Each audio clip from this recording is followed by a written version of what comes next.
I guess the biggest part is just like street smarts versus book smarts, right? And when it comes down to payroll, the old model's kind of dead now, right? If it's not on my payroll, it's not my problem. It is now. They're about to go live with one of our systems, and they're saying, hey, if we get this wrong, we're up for a lot of money, right? But at the moment, I would still say if you're dipping your toes into AI, make sure your instruction sets say, you come back to me, final call, no matter what. But I'm a skeptic, right? I'm still a skeptic. Don't sleepwalk into AI because it will start to do some things that you're not aware of and really pull up the murkiness into the periphery, and then you won't trust it, right?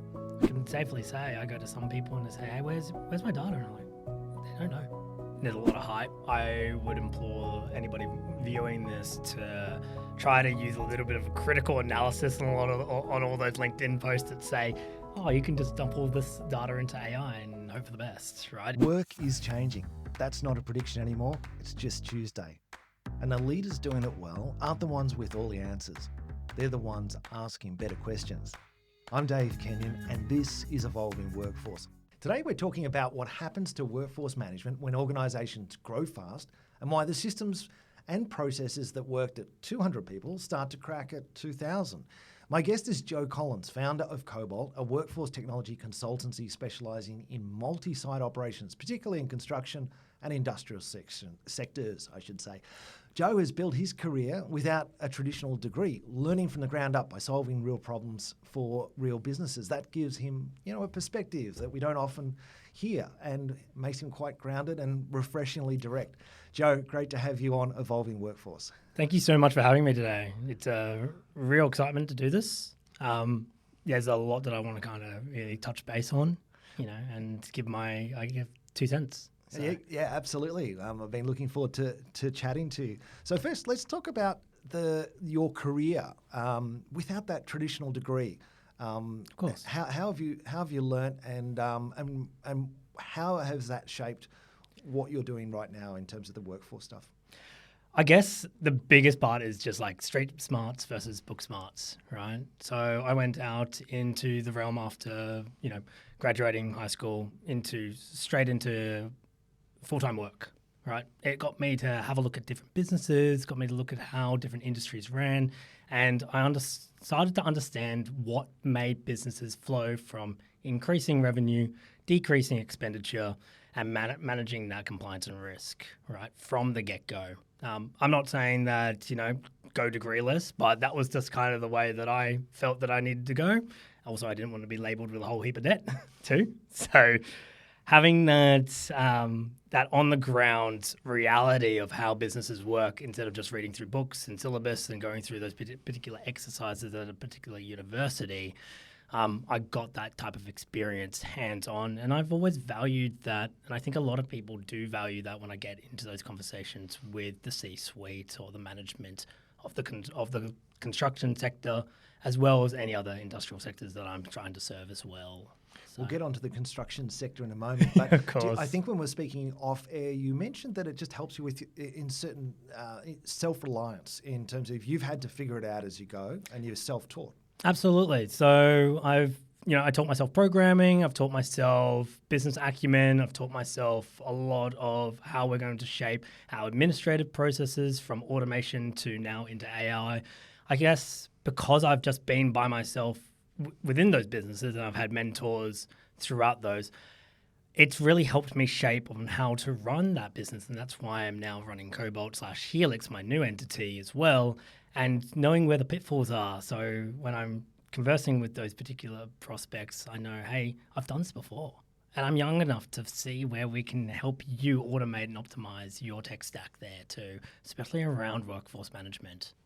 So exciting. So in terms of your Helixx /Cobolt is now involved in, or has always been involved in construction. Mm-hmm. What's the big shift been, say, from the last 5 to 10 years in those industries? Look, compliance density, compliance management with different workforce management systems. You're not just managing your onshore people, but you're also managing your offshore people. You're managing your subcontractors. You're managing their subcontractors, especially if you're a head contractor in construction. We know that it's not just reliant on construction itself. I know that a lot of manufacturing and distribution centers are also offshoring their workforce as well. You know, you hear it in IT where you've got offshore IT support centers and you're managing their compliance. So I think the biggest change is how that compliance is to be managed internally, externally, up, down, sideways too. So that's a really big part. And when it comes down to payroll, the old model is kind of dead now, right? If it's not on my payroll, it's not my problem. It is now. So there's a big shift in making sure that whatever technology that you implement, that technology can also take in that compliance measure too. And they're the questions that I'm going to get into a little bit more in depth in the next following questions too. Yeah, right? No worries. So construction runs on, and this section is like why it matters. Construction runs on subcontractors, multiple systems, and dispersed teams. Why does that make workforce management so much riskier than most industries realise? Yeah, look, it's around supply chain management of that workforce, right? So what happens when people are on leave? What happens when people are sick or anything of the such? What happens when there's things that are happening on the work site that you don't understand, or there are just those edge cases or error checking parts that you need to take in? And it's just, there's so many government regulations these days to adhere by, and there's quite a few different parts that make fun of this, but safety measures are written in blood, right? They're there, so you need to comply with them. And that's what makes managing this risk so, I guess, it becomes down to managing that risk. You need to do it in such a way that it might fall on your shoulders. And if you're doing this manually, it's going to take you a long time to do this, right? Managing your payroll, managing your compliance on workforce, it takes a lot of human capability to do that, where it's maybe not just an intern, maybe it's not just your standard payroll manager. You may need to get a full-fledged system of personnel to manage that. And that's why it's risky opening up these businesses. It's risky, as you see some of the big top-tier construction firms go insolvent because their margins are so low, because wages are so high to manage that risk, right? So when we're going through and implementing those systems, right, fragmented data, multiple systems spanning over subcontractor systems too, because they'll be using what they do. If that data's not being passed up the line, you don't know where it is. And that can hurt your business a lot, right? So we need systems that can integrate, that can loop through, that can make usability, UI, UX, right, really easy down to the lowest common denominator and all the way back up to the head contractor. And that's why it's really risky when implementing these particular systems and just getting something off the shelf and thinking it's going to work. So when we're talking about systems, we're talking about time and attendance, rostering, demand planning. Correct. Payroll. Payroll, of course, yes. Payroll, of course, and payroll compliance. There's learning and management in there as well. There's, we want to make sure people are certified and they're keeping their certifications up to date as well. That doesn't go for your side operations, but also your back office too, because these systems take a bit of time to learn too, right? And where do these typically go wrong around payroll accuracy, awards, compliance specifically, if we dig into that side of it?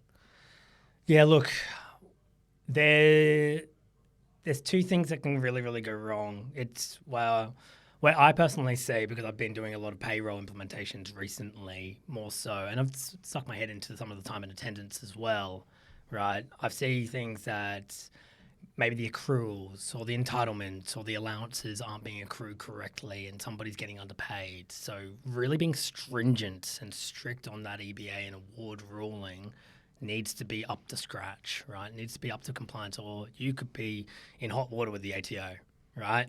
You don't want to be on the other side of the tax man, right? No.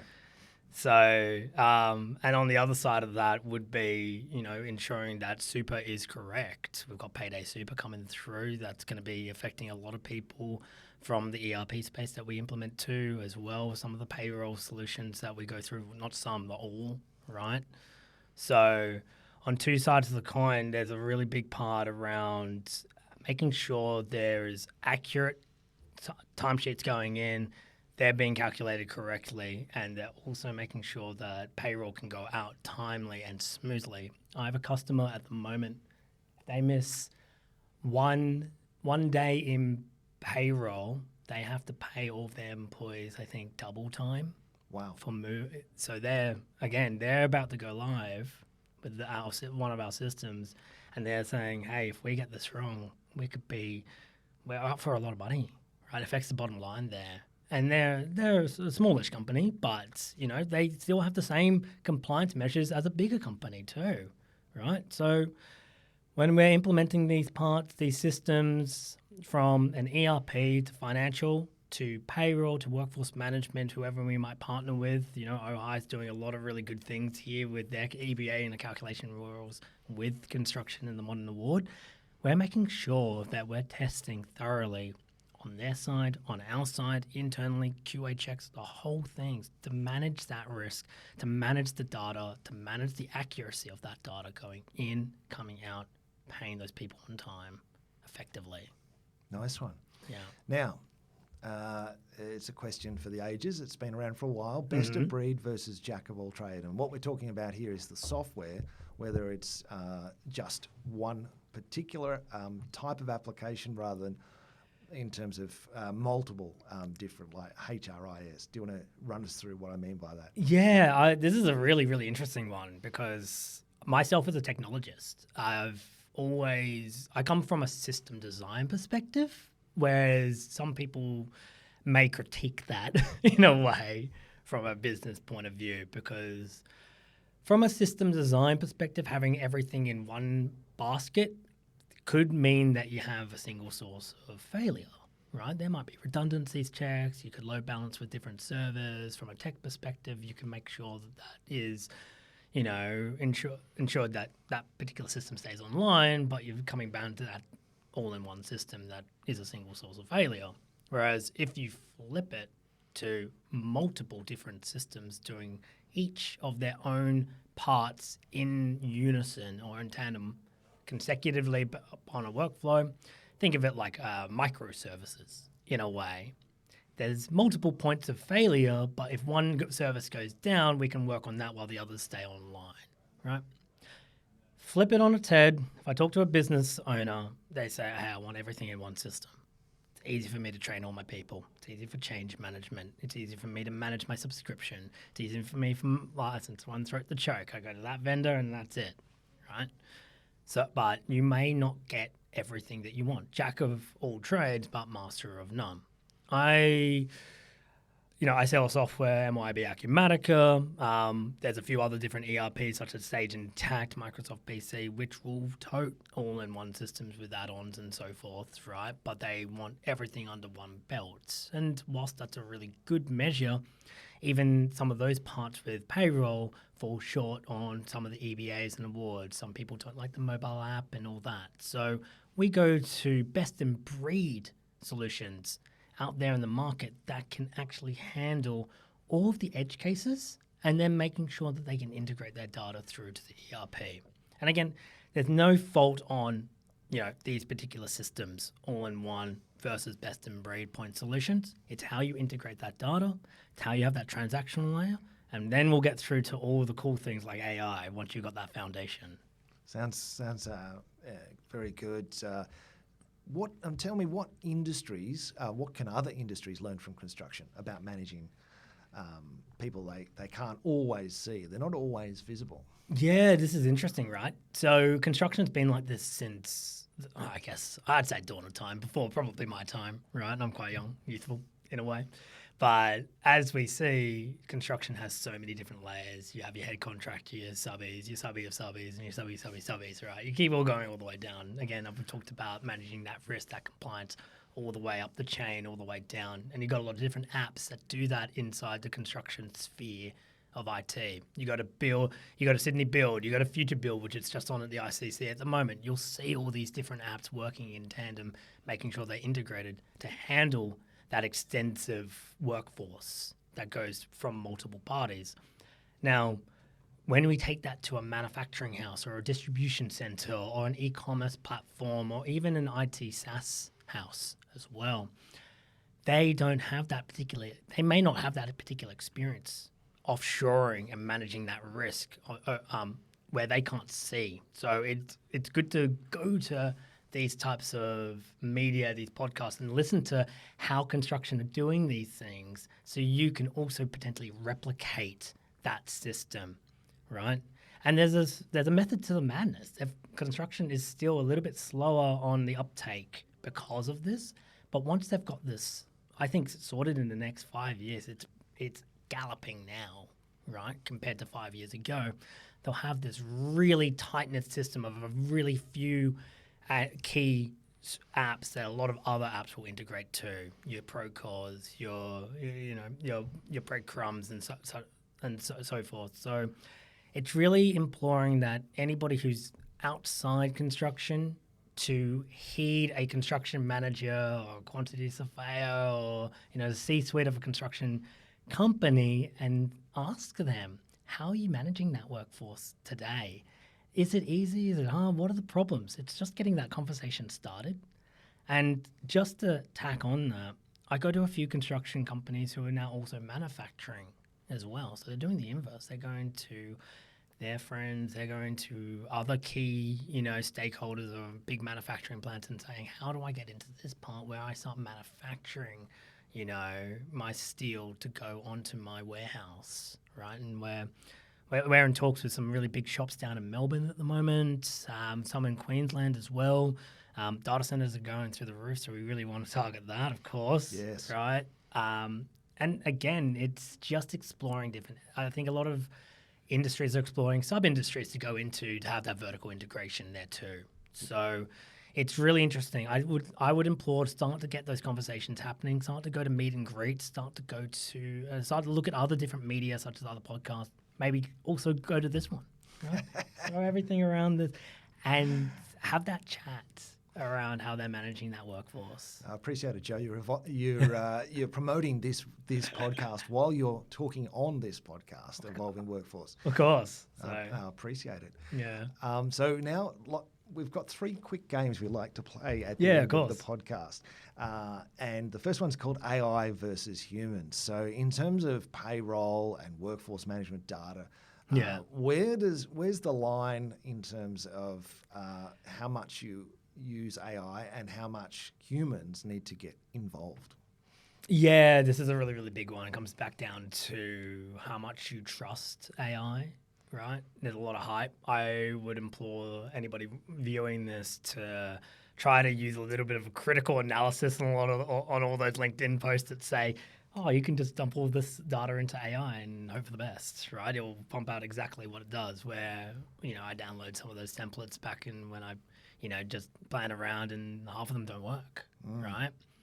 So I think AI is really, really, really good at sifting through data sets, right? You have to give it some instructions. You have to make sure that it's staying on. You have guardrails around it. You've got your MD files and all that, making sure it stays in that line. But from a judgment and relationship perspective, it has to come back to the human there, right?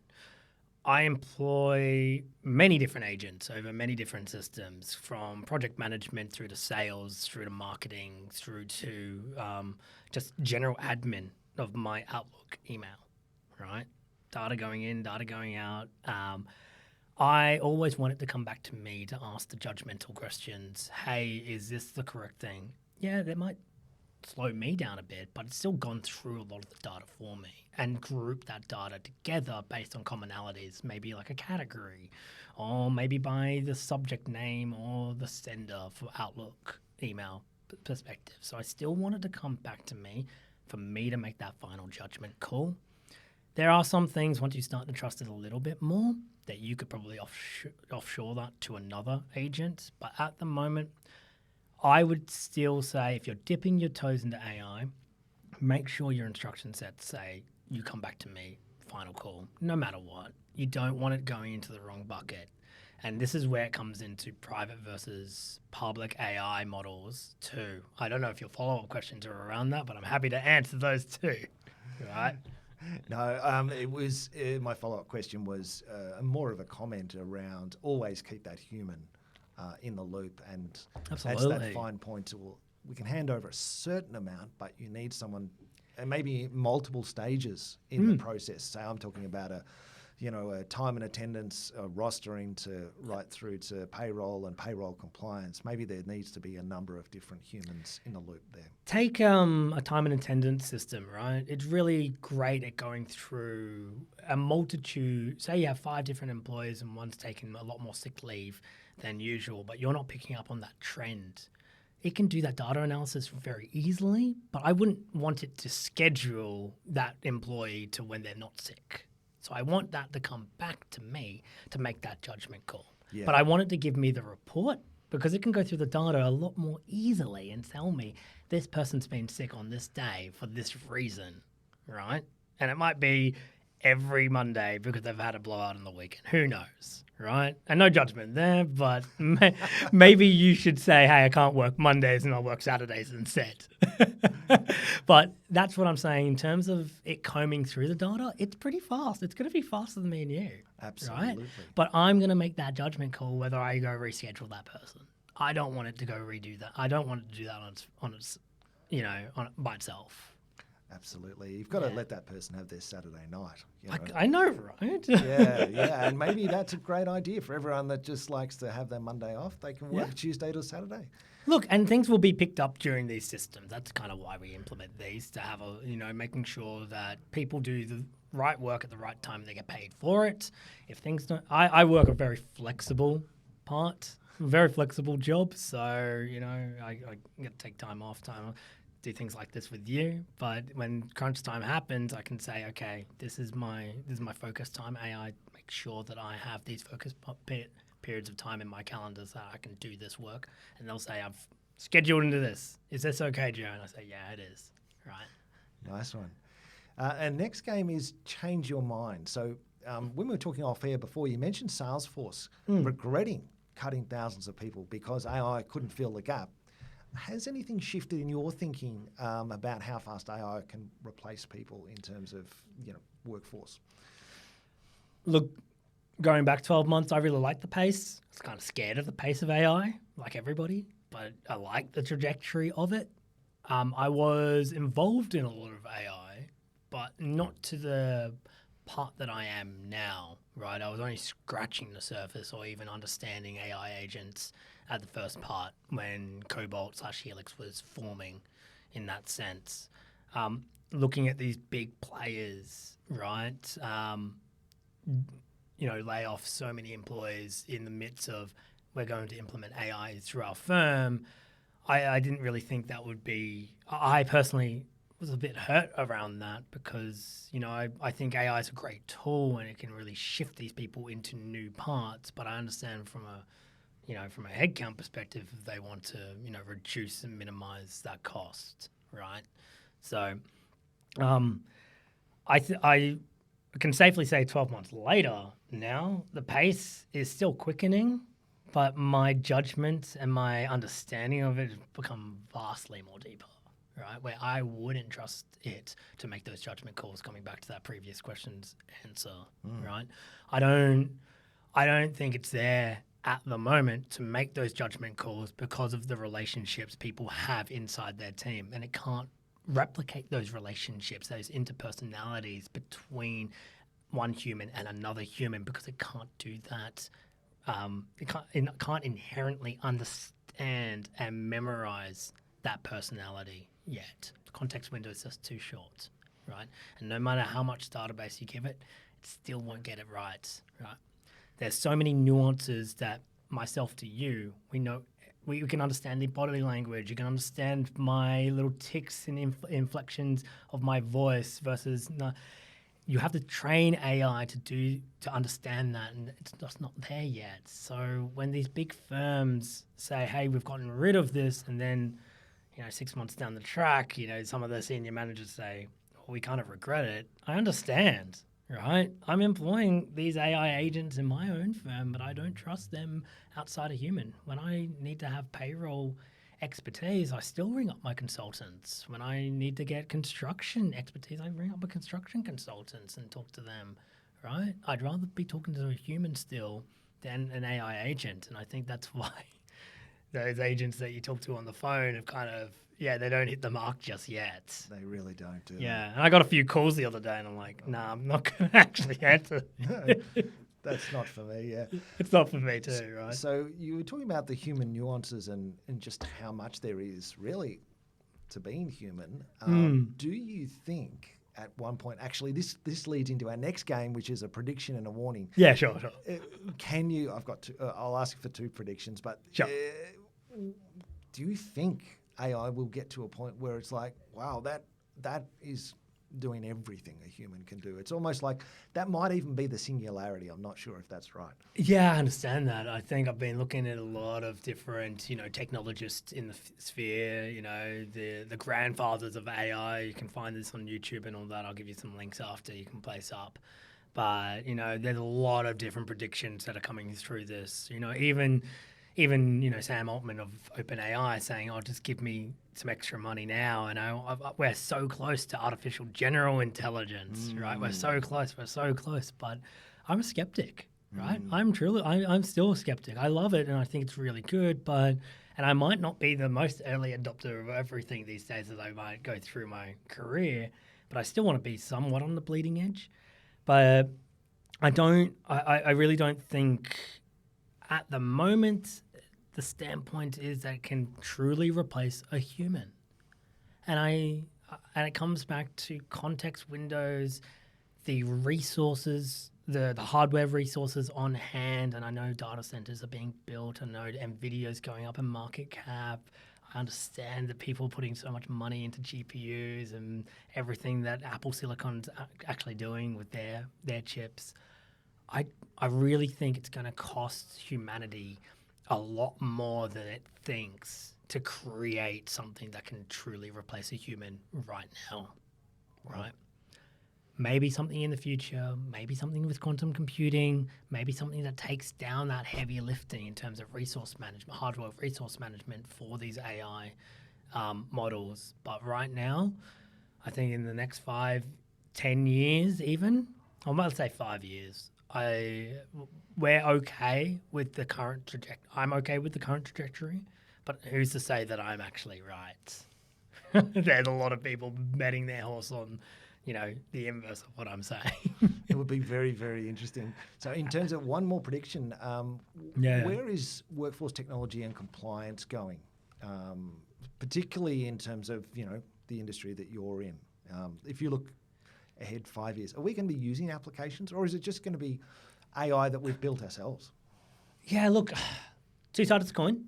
Do you believe in making your own application, right? I see on LinkedIn that somebody made a HubSpot CRM off the back of Claude Code. Wow. Really, really cool, but it didn't pass their IT cybersecurity measures, right? They said, "Oh, no, it's got everything in it." I said, "No, we've got our senior devs looking at this. It doesn't work the way you want it, right? We can't pass this, so we're going to go back to our SaaS vendor, which is HubSpot." Yep. Right? Because they've got all the certifications, they've all the compliance measures. I think from people making their own applications, yes, that's always happening. AI is just a tool to make it happen a little bit faster, if not a lot faster. But in terms of workforce management, I just because of the heavy regulated parts from government agencies, the stringent compliance measures that you need in there, the amount of personal identification information in there, you'll still need the big players that are out there, like Ohio is actually making sure that they're doing.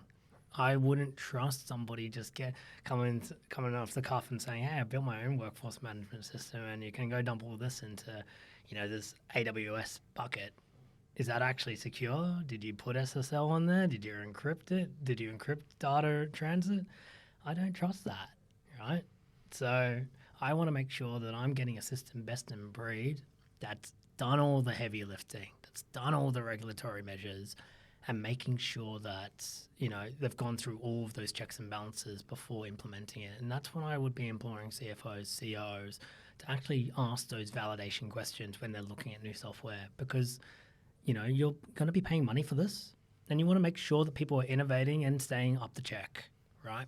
So I do think people will still be making their own apps and all that, but the workforce itself will come down to a few key players innovating with AI to build on top of their current platform still in the near future, for sure.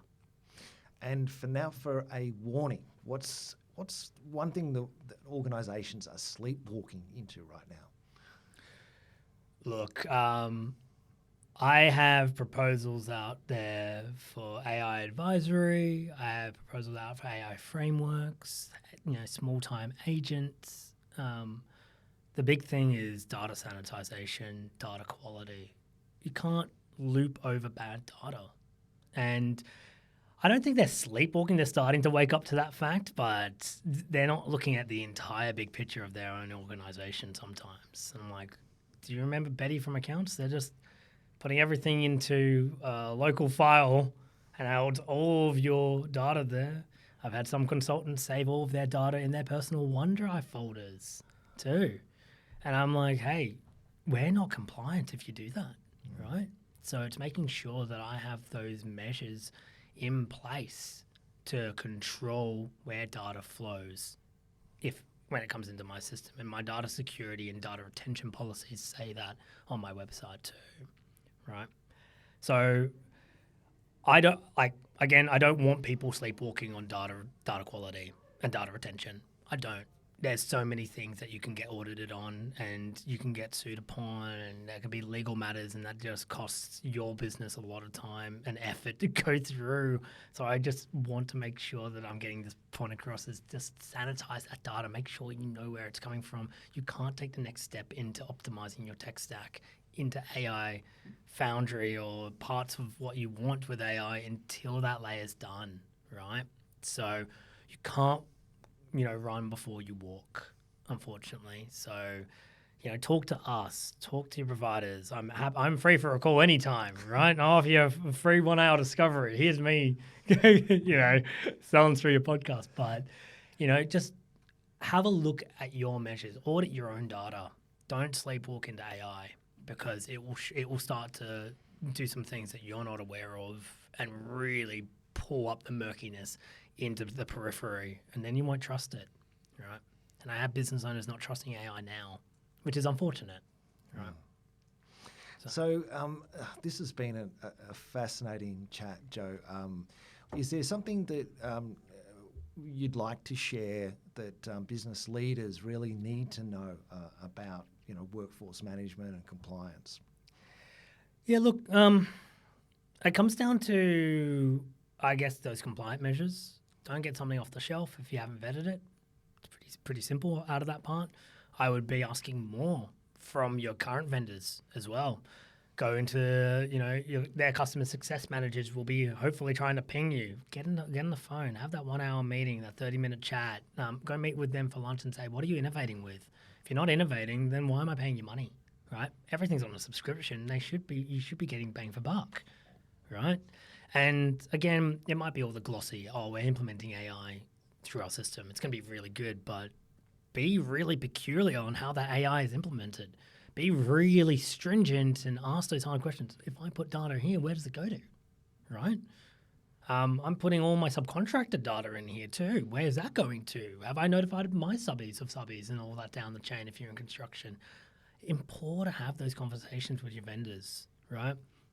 You can always quiz me on my tech stack that I put in, right? I make sure that I'm always security conscious of that data going in, the data going out, especially when it's workforce, especially when it's payroll, right? You want to have data sovereignty. You want to make sure it's all hosted in Australia. I implore that if you're going out to market and having a look at ERPs, accounting systems, back office systems, there's so much data in those, right? And you got to know where it's going to lie, right? Back in the day, you had filing cabinets, and you knew that was on premise, right? So you had it all there, didn't you? Had it all there, And then we shifted to on-premise service, and now we're in the cloud. And I can safely say, I go to some people and they say, "Hey, where's my data?" And I'm like, they don't know, right? So, yeah, I make sure that you know where it is. You know your audits, you know what you're complying with, whether those systems are complying. They've got hot fixes in for the new government regulatory parts that are coming through, like Payday Super for payroll, and make sure that they're up to date with their validations and checks there. Joe, this has been absolutely fantastic. I really appreciate you coming in and having a chat to us on Evolving Workforce and playing my silly games. I know, I liked them very much. So. I think we had fun. It's been really, really good. It's been really, really good. I had some more questions for yourself. I wish I had some more questions for yourself. Maybe I can come on when you do. Maybe I can come on when you. Yeah, do my a next podcast. thing would be doing this construction finance part, right? So. But that's in the making. All right. Yeah. Watch this space. Watch this space, exactly. All right. Thanks, Joe. Bye. Thanks, Dave. Cheers.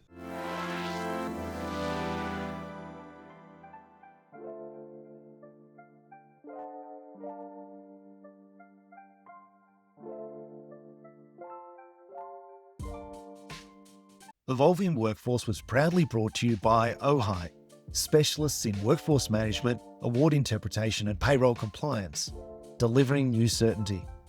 This podcast was recorded on the land of the Gadigal people. If you enjoyed this podcast, why not send to a friend or a colleague?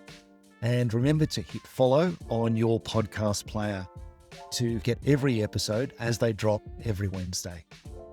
Thanks for listening. I've been Dave Kenyon, and this is Evolving Workforce.